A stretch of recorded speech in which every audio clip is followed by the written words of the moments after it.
Suddenly, the judge's gavel slammed down and echoed like a gunshot through the packed courtroom. But what happened next stunned everyone. This is a courtroom, not a daycare.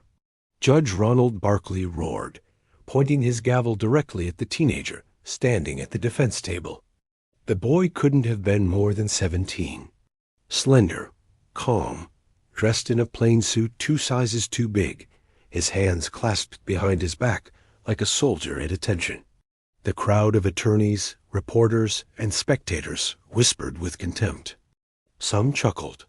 Others shook their heads.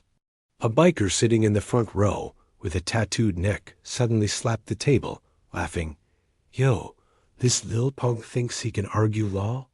The room exploded with laughter, but the boy never flinched. He looked the judge dead in the eyes. "Your Honor, may I proceed?" The laughter died. Silence. Judge Barkley leaned forward, mocking, "What are you, some TikTok intern doing legal cosplay?" But before another chuckle could escape the room, the door burst open. BMO. The tension shattered. In stepped a man in black. Tactical boots, all black suit, an earpiece, and eyes that scanned the room like a laser beam. Everyone's necks snapped toward the aisle. "Who the hell is that?" the judge snapped. The man didn't answer. He approached the boy and handed him a sealed black envelope. The boy opened it, read silently, then handed it to the judge. The judge's face went from arrogant to pale in under 3 seconds. He dropped the envelope like it burned his hand. What?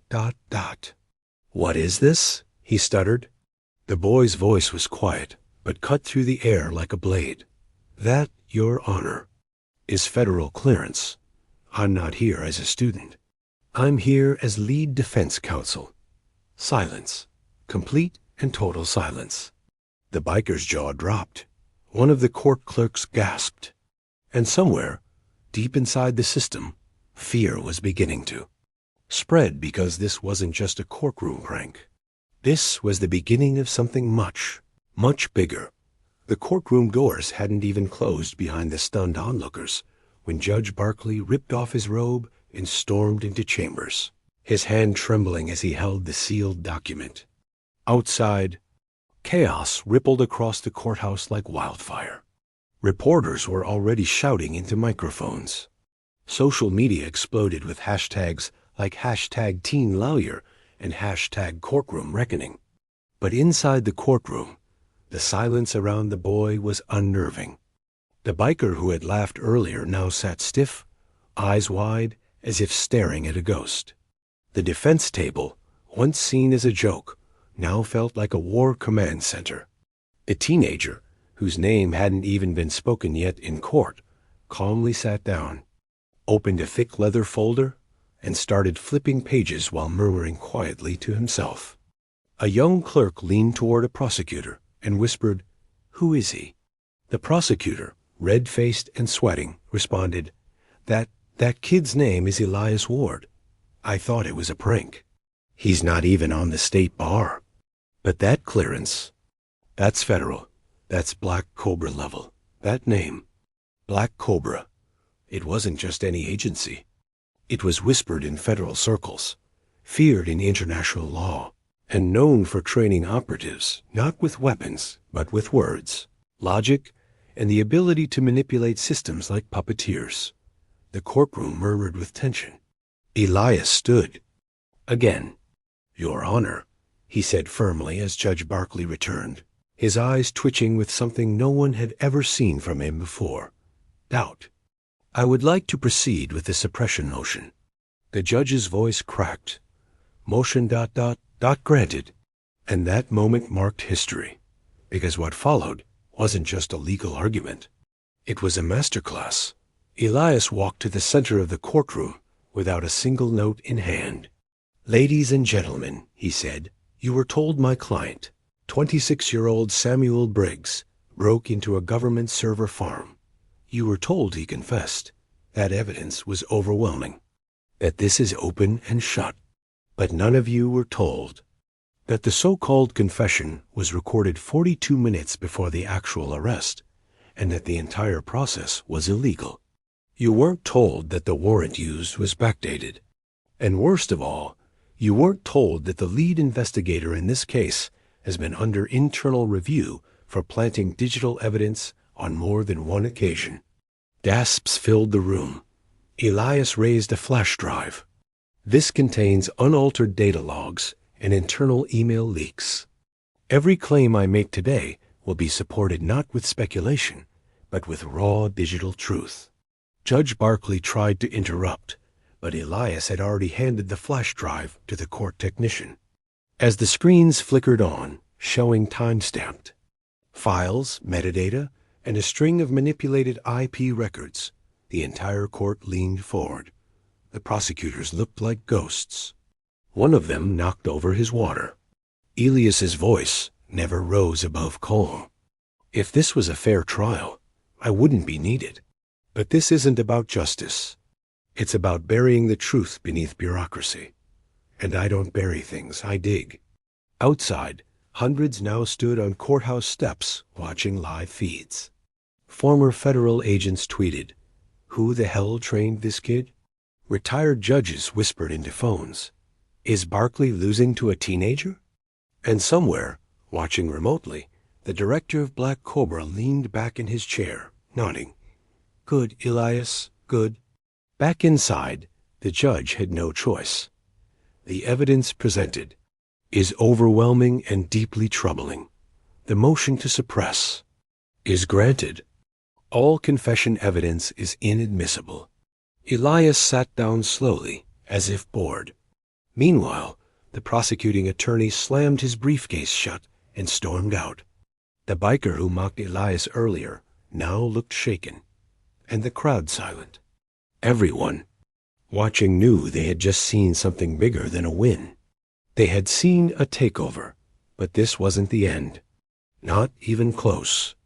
Because as the judge called for recess again, Elias leaned toward his client and whispered something only caught on hot mic. "They'll come after us tonight. Be ready." That single line ignited a media frenzy. People were glued. Who is Elias? Ward. Why was Black Cobra involved in a small federal case?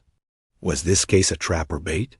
And most importantly, if a teenager could do this in court, what else was he planning?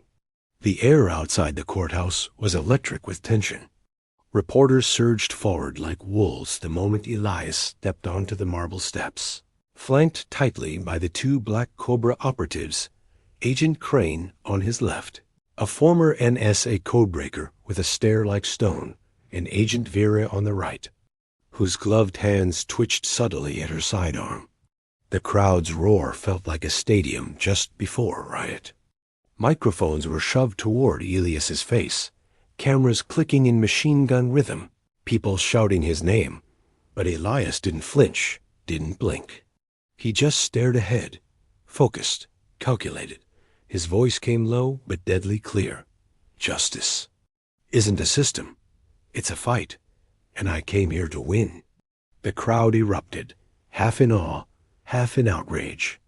Protesters waved signs, some calling him a hero, others demanding his arrest. Police formed a perimeter. Meanwhile, in the shadows, across the street, a man in a black SUV watched everything through high-resolution binoculars. His gloved hand clicked the transmitter.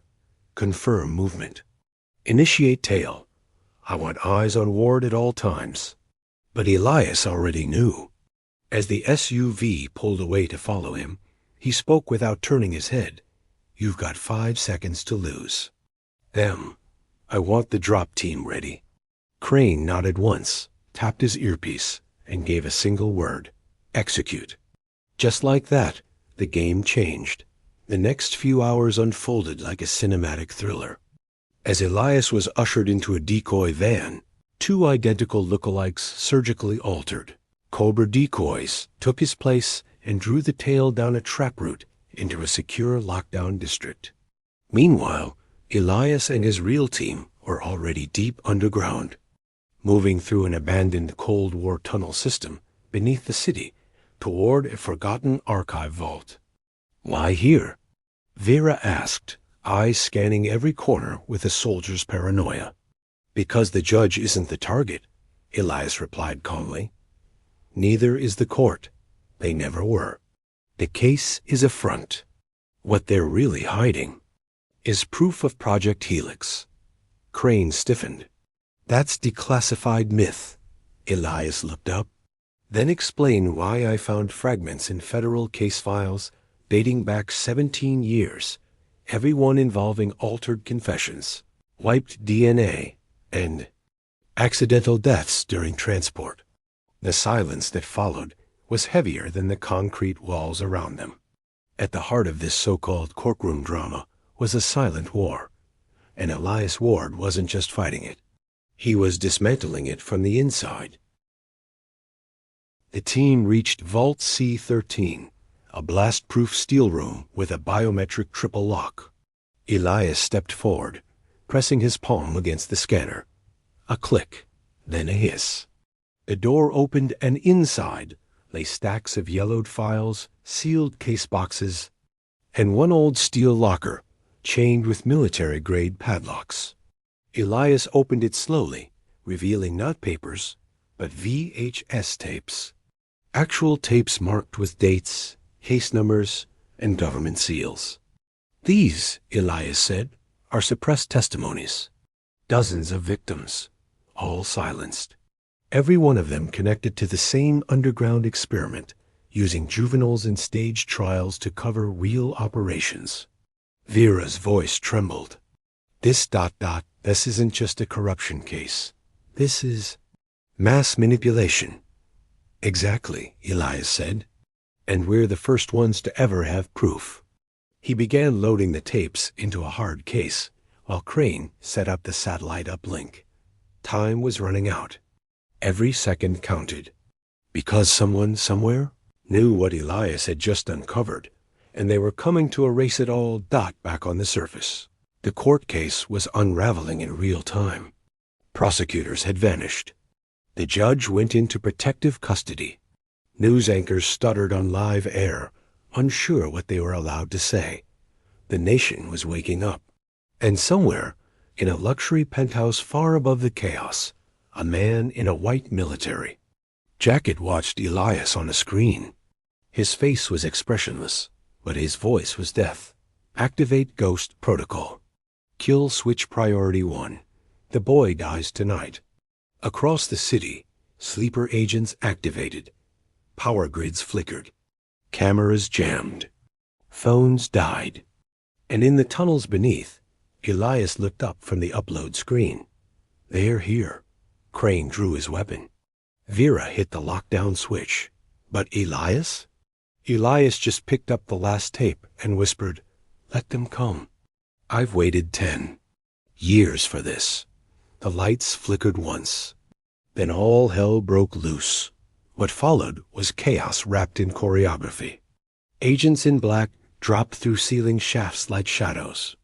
Crane opened fire, dropping 2 before diving behind steel crates. Vera took 3 to the chest, kept moving, gunning down another at point blank. Elias ducked, rolled, slid across the floor, and slammed the hard drive into the secure port. 4%, the screen blinked. Upload in progress. But they were surrounded. Elias was calculating every angle, memorizing fire patterns, calculating escape odds. His brain ran faster than any AI system. "We have exactly 11 seconds to breach and exit," he called out, "or we're buried." A wall exploded behind them. Smoke choked the room. Crane yelled, fall back now." But Elias didn't move. He stared at the last video on the screen, showing a teenager in court, a boy just like him, begging for someone to believe his confession was fake. "This ends now," Elias growled. He grabbed the hard drive, slid it into a bulletproof case, and sprinted toward the secondary exit. Vera covered him, taking another hit, but didn't fall. They broke through the emergency hatch, just as a final charge detonated behind them, collapsing the entire archive. The screen cut to black. Seconds later, a news station received an encrypted email. It contained everything. Every tape. Every file. Every crime. And a final message. Justice is no longer blind. It sees everything now. As the world stared in stunned silence, Elias Ward disappeared from the public eye. But this story wasn't over. Not even close. Because as Chapter 3 ends, in a dark surveillance room buried beneath Washington, D.C., a holographic figure stares at Elias's photo and says, "He's not done, and neither are we." Activate Phase 3. Find his weakness. 3 weeks vanished like smoke, but the world hadn't stopped shaking. Leaked tapes flooded newsrooms. Courts across the country. Reopened closed cases. Headlines screamed of corruption, cover-ups, and kids turned into pawns. Overnight, public trust in the justice system crumbled. Protests exploded. Judges resigned. An emergency hearing convened in D.C. under federal lockdown. Yet in all that chaos, one face was missing: Elias Ward. No one had seen him since the underground assault. He'd become a ghost. A myth. But myths, when real, don't disappear. They calculate. They prepare. They strike. And on the night of the federal hearing, when every top official, prosecutor, and surviving member of Project Helix stood in a secured courtroom surrounded by armored guards, he came back. Not through the front door, not in disguise. He came. In plain sight, the courtroom had changed. Triple security. Full media blackout. Phones confiscated. No live feeds. But at exactly 9:04 a.m., the courtroom lights flickered once, then again. The judge paused. "Power issue?" he asked. Then the screen behind him flashed to life. No one had touched it. No remote. No cue. Just static, then a voice. Calm, steady, recognizable. "Good morning, Your Honors." Gasps echoed. Every person turned as a video feed of Elias filled the screen. Not a photo. Not a recording, live, somewhere, watching, speaking directly to them. You locked down your courtroom. Thought secrecy would protect you. But justice doesn't happen in darkness. The judge slammed his gavel. "This is an illegal hack. Shut it down." But the screen didn't budge. Elias's eyes didn't blink. You tried to bury the truth under paperwork and protocol. But the world saw every lie, every fake confession, every stolen life. The system broke itself. Now it answers to us. The courtroom locked down instantly. Panic rippled. The screen changed, displaying real-time footage of every judge's private communications. Emails, audio, texts, all linked.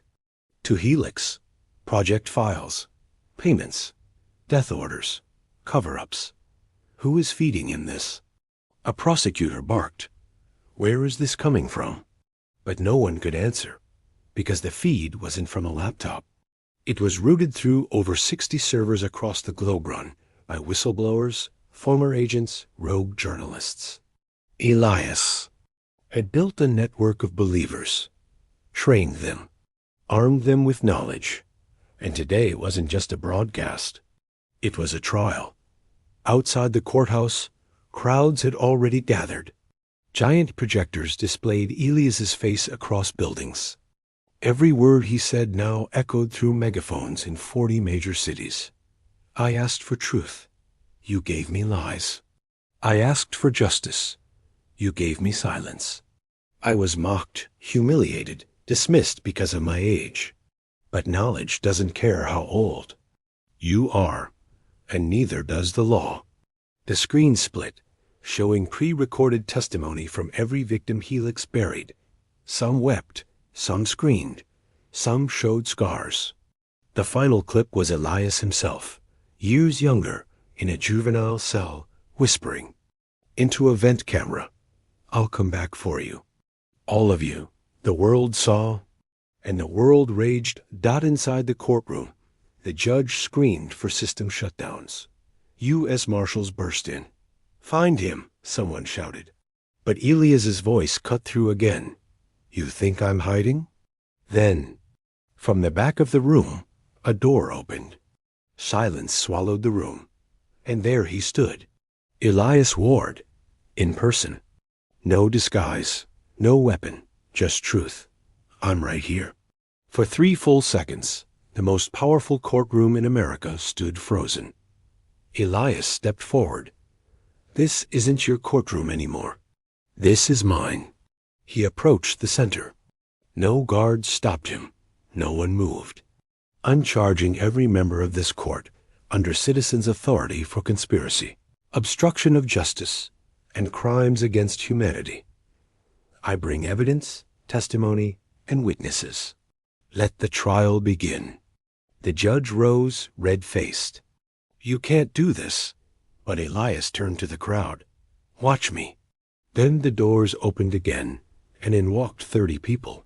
Former agents, surviving victims, disbarred attorneys who'd been ruined for speaking out. And finally, Director Lorne of Black Cobra. The room lost all sound. Lorne spoke with gravity. "The boy is correct. Black Cobra authorizes this proceeding. The court has failed. Today, justice resets." For the next 6 hours, the court heard evidence like never before. Crimes exposed. Bank records traced. Whistleblowers testifying with voice tremors and shaking hands. But Elias stood calm, unbroken, like a conductor guiding the orchestra of truth. He tore apart every defense, every lie, with surgical precision. By sunset, the final verdict was in. The court found its own members guilty. The gavel dropped not from the judge, but from Elias himself. Sentence is passed. Justice has spoken. As the courtroom emptied, Elias walked alone out the main doors into the dying light of day. Reporters tried to approach. Cameras rolled. But he raised a single hand and said, "This was never about me. It was about you, the people. Don't wait for justice. Become it." The crowd parted as he walked through. No guards, no walls, just respect and fear. Because now, the world knew Elias Ward wasn't a myth. He was the new order. Behind him, Black Cobra agents sealed the courthouse. New judges were appointed. Trials reopened. And across the world, new voices rose. Young, bold, smart, trained, like Elias. He wasn't the first. And he wouldn't be the last. But as the final shot of the story fades, Elias stands alone on a rooftop, watching the city breathe below. Vera steps up beside him, blood still on her shoulder. "It's done," she says. Elias shakes his head. "No, this was just the first verdict. The system doesn't need lawyers anymore. It needs warriors." He turns, walks into the darkness, and the screen fades to black dot text appears. "If they mock you, stand taller. If they silence you, speak louder.